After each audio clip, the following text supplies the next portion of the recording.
Hello, happy Sagittarius full moon. My name is Yvonne Wildheart, and what a beautiful full moon this is. Today is the 23rd of May, 2024. I am coming to you from Jojo Wurrung Country in Central Highlands, Victoria, in Australia. So the times of this chart that I'm about to show you is Australian Eastern Standard Time. I'll get that right one day.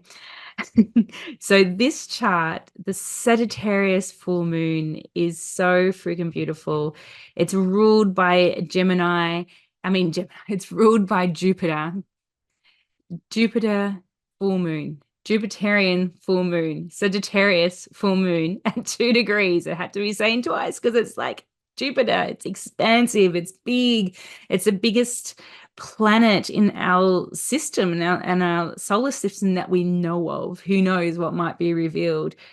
But this planet of expansion, this moon is calling for full illumination of our universal truth and our wisdom and knowledge.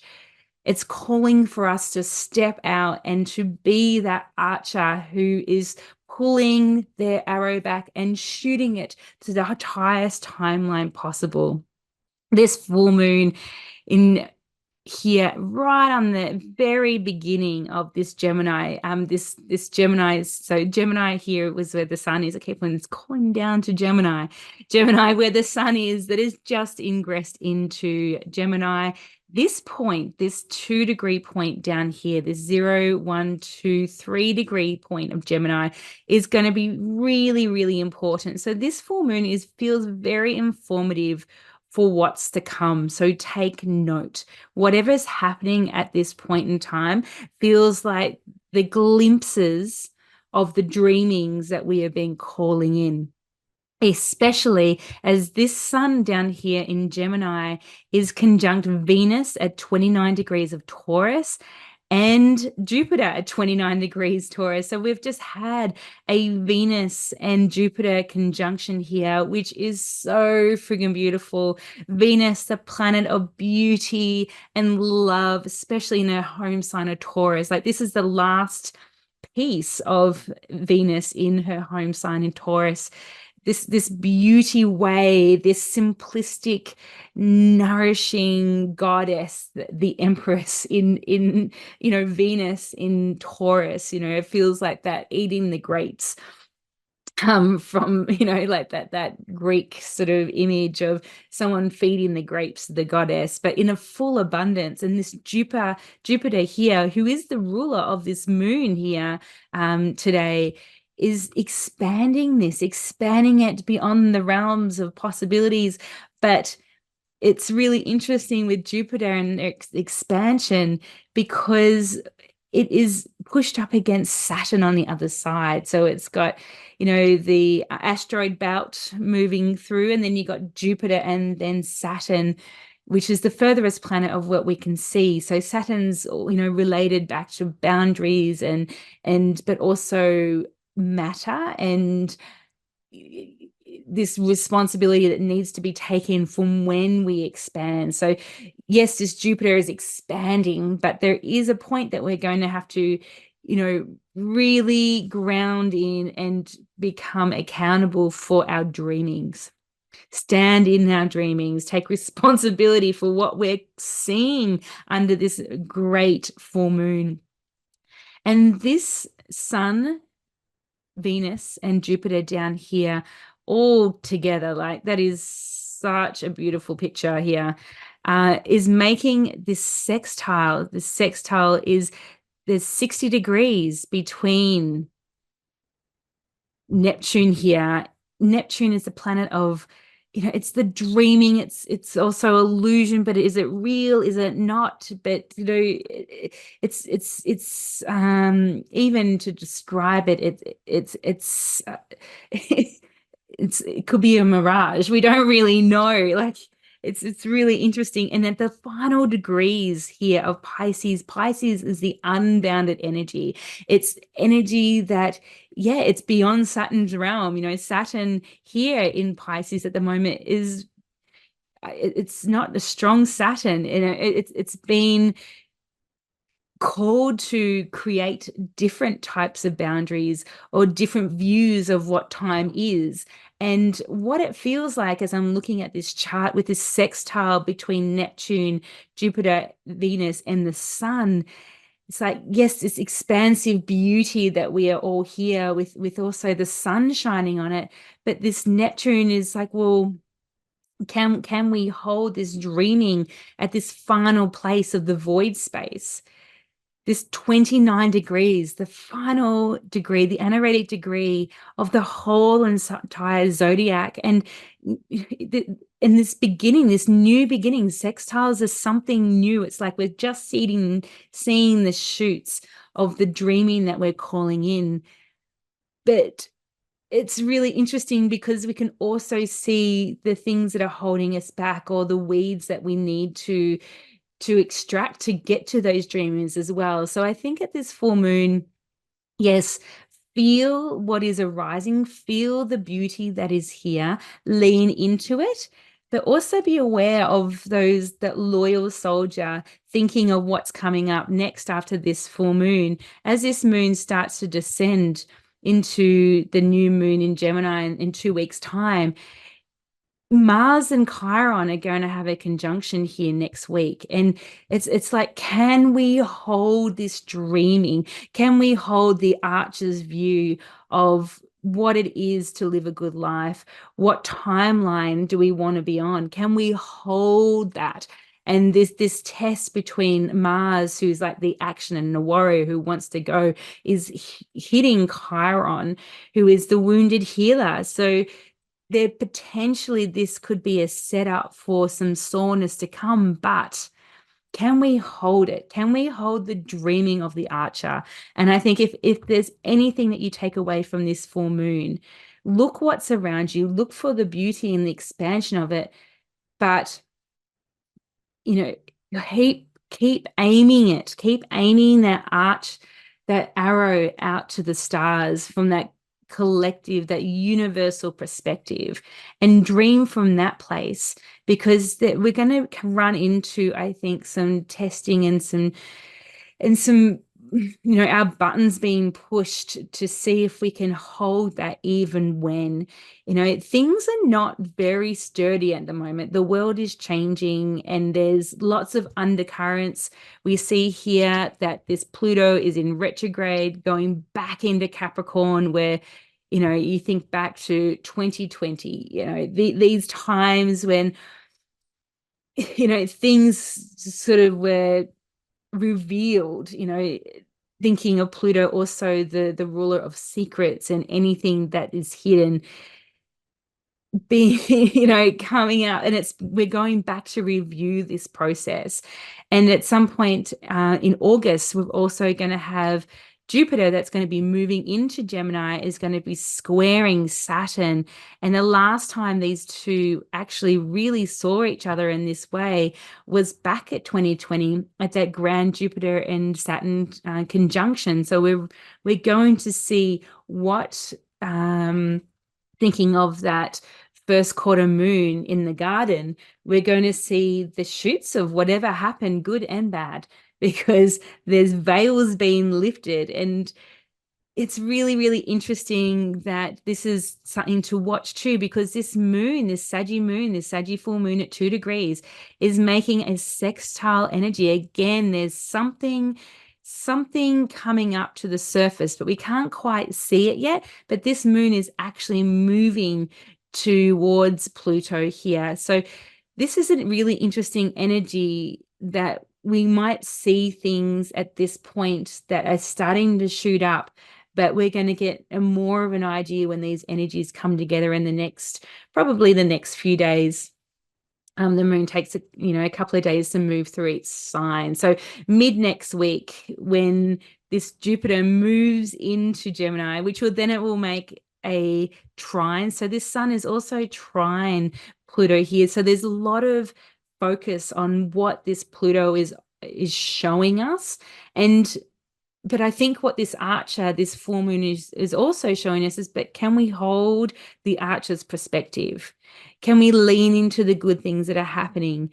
what is it that we want to see in the world? Do we want to see a world of peace and, harmony and gratitude and humility?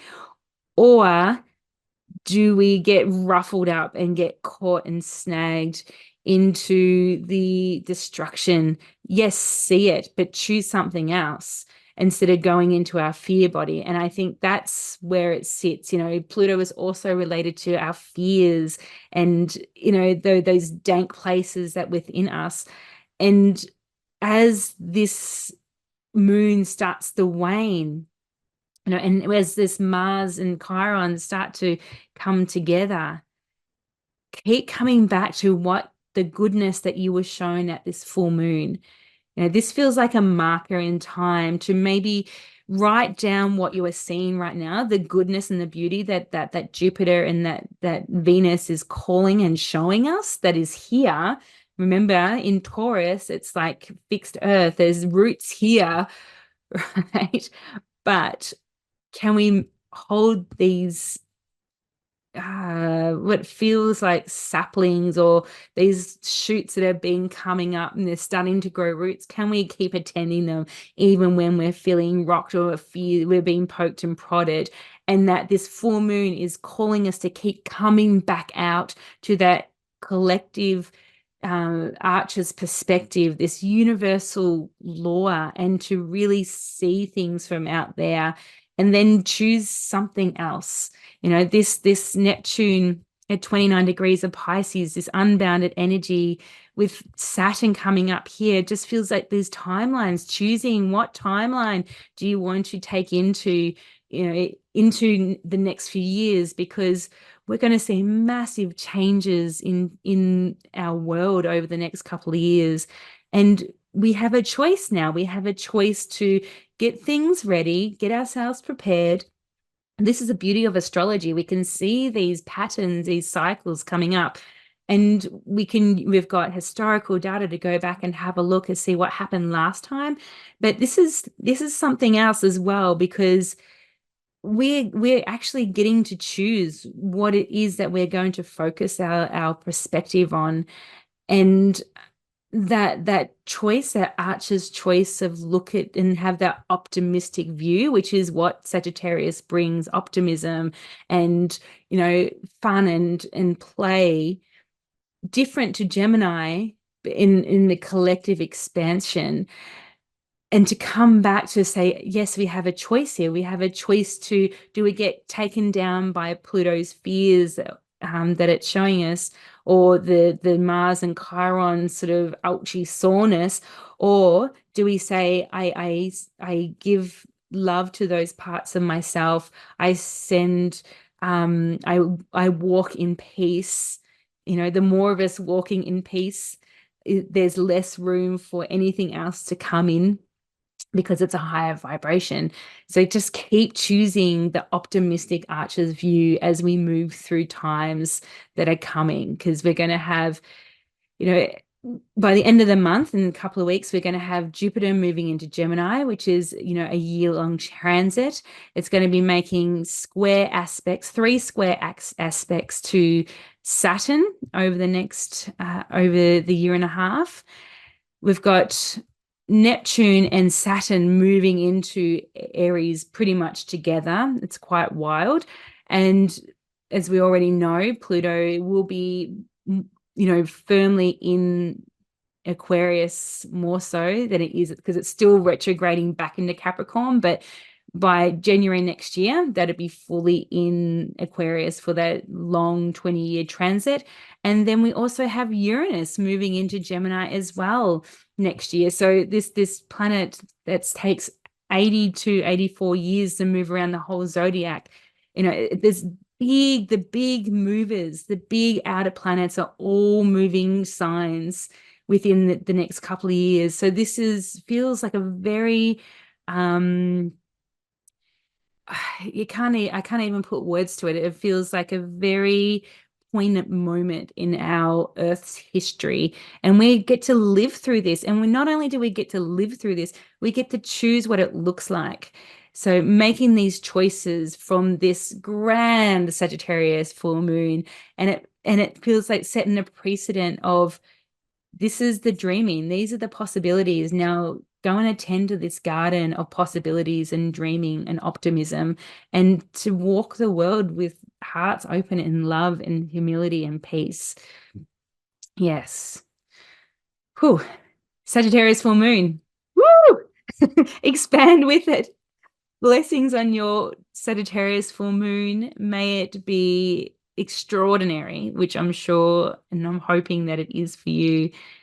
And sending you so much love. This is the time. This is the time of the dreaming, the moon of the dreaming, the full illumination of the archer's dream. And keep shooting those arrows to the highest timelines, because the more who are doing this, I feel oh, the expansion that will bring our children, our grandchildren.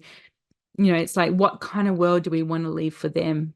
And if the more of us are dreaming the good dreams, the stronger that timeline will become, and it will form so beautifully. Yeah. Okay. Much love. Thank you for listening. Just a couple of things. I have the Temple of New Wheat Astrological Study Group, another round starting in a few weeks, which will be on a Patreon. So that's very exciting. So watch out for that. We have Invoking Anana, a journey through the underworld, which is all about going down to sitting with those parts of us that are sore and tender, and to nourish them and nurturing them, so we can grow and expand and really step into who we've come here to do, our soul's mission work. So that's soul mission work, the Evoking Inanna journey through the underworld. We have the Sentient Sky podcast. Rebecca Holly, and myself are doing the astrological podcast on the Sentient Sky, and you can see that on Patreon. And watch out for that'll be all on my YouTube, but also Instagram. There'll be little things, posts saying when these things are happening. So you can go to Yvonne Wildheart on Instagram and on Facebook. And Wild Earth Magic coming in October, which is a 10-day wilderness immersion solo, a deep dive into the one and allness with a beautiful, amazing bunch of people. Yes, deep transformation work. So from my Sagittarius heart to your beautiful heart, blessings on this full moon. May it be incredible, magical, and full of love. Thank you for listening. Bye.